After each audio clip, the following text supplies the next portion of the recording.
Dear students, स्वागत है आप सभी का आपके अपने channel NTC education for all में। आज की वीडियो में हमारा टॉपिक है पॉलिनोमियल्स।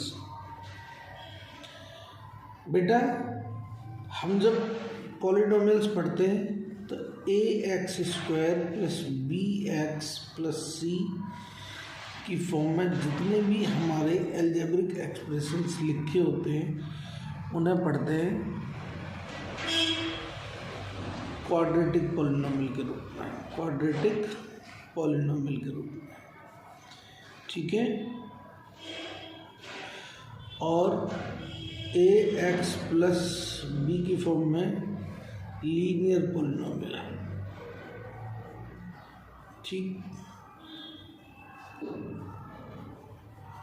जो लीनियर पॉलिनोमियल होते हैं बेटा, इनका एक जीरोज होता है, यानी वेरिएबल एक्स की एक वैल्यू होती है जो इसे ज़ीरो कर देती है। ठीक है। लेकिन क्वाड्रेटिक पॉलिनोमियल्स में ज़ीरोज निकल के आते हैं, तो जितनी एक्स की पावर होती है ना, डिग्री एक्स की जितनी होगी, पॉलिनोमियल की डिग्री होगी, वो बताती है उसके कितने ज़ीरोज हो सकते हैं। अच्छा, इसे लिखने के लिए जनरल फार्मूला है ना। हम दूसरे तरीके से भी इसे लिख सकते हैं, एक्स स्क्वायर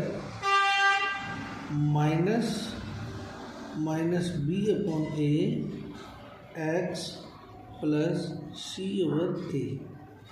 एक पॉलिनोमियल को इस तरीके से भी रिप्रेजेंट किया जा सकता है। साथ ही साथ दूसरा हमारा होता है zeros of the polynomial on the basis of zeros of polynomial हम लोग इसे x square minus sum of zeros plus product of zeros के रूप में भी लिख सकते हैं। ठीक है बच्चे, तो इसे लिखेंगे हम x square minus alpha plus beta x plus alpha beta. यहाँ alpha and beta are zeros of polynomial. ठीक है।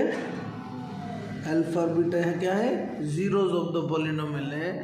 तो इन दो इक्वेशन को ए से इक्वेशन 1 कह देते हैं, ए से इक्वेशन 2 कह देते हैं। इन दोनों या है ना, इन दोनों को जब कंपेयर करते हैं तो हमें पता चलता है सम ऑफ जीरोज जो होता है अल्फा प्लस बीटा जो होता है that is equal to minus b over ए।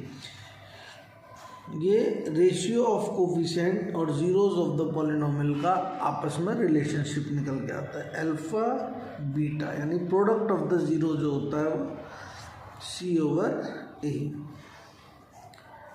ठीक है बेटा, ये इनका आपस में रिलेशन होता है। कई बार हम इक्वेशन सॉल्व करते हैं, सॉल्व करने के बाद इस रिलेशन को प्रूव भी करते हैं। हम एक क्वेश्चन इसका करके देखेंगे। जैसे हमने लिखा x square plus 7x plus 12। मान के चलो हमें पॉलिनोमियल गिवन है x square plus 7x plus 12। तो हम इसके ज़ीरोज़ निकालने के लिए पहले इसके फैक्टर्स कर लेते हैं। X square plus 4x plus 3x plus 12। ठीक है बेटा, हम इसका फैक्टर करेंगे।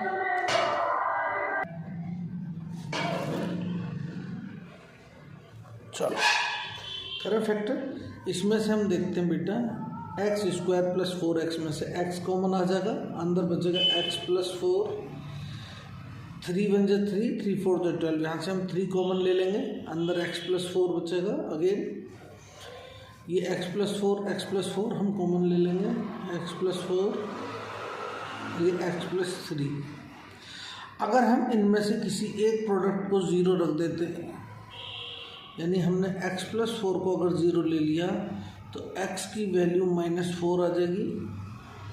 और अगर हमने x प्लस 3 को ज़ीरो ले लिया तो x इज इक्वल टू -3 आ जाएगा। ठीक है बेटा, हमारे पास दो ज़ीरोज़, अल्फ़ा की वैल्यू -4, बीटा किसी को भी अल्फ़ा बीटा ले सकते हैं, -3 ले सकते हैं। ठीक है। अब अगर हम चेक करके देखते हैं तो अल्फ़ा प्लस बीटा हमारे पास कितना आता है, -4 plus -3 that is equal to -7। और हम -b/a की वैल्यू चेक करते हैं, that is equal to -7/1 is equal to -7। यानी अल्फ़ा प्लस बीटा जो हमारा है वो -b/a के इक्वल आ जाता है। ठीक है बेटा, ऐसे हम अल्फ़ा बीटा का चेक करते हैं। Alpha beta product of the zeros, -4 into -3 that is equal to 12। और C/A करके देखते हैं तो 12/1 दैट इज इक्वल टू 12। यानी अल्फ़ा बीटा भी हमारा इज इक्वल टू C/A आ जाता है। ठीक है बच्चे, बाकी आगे मिलेंगे एक्सरसाइज के साथ। Have a nice day.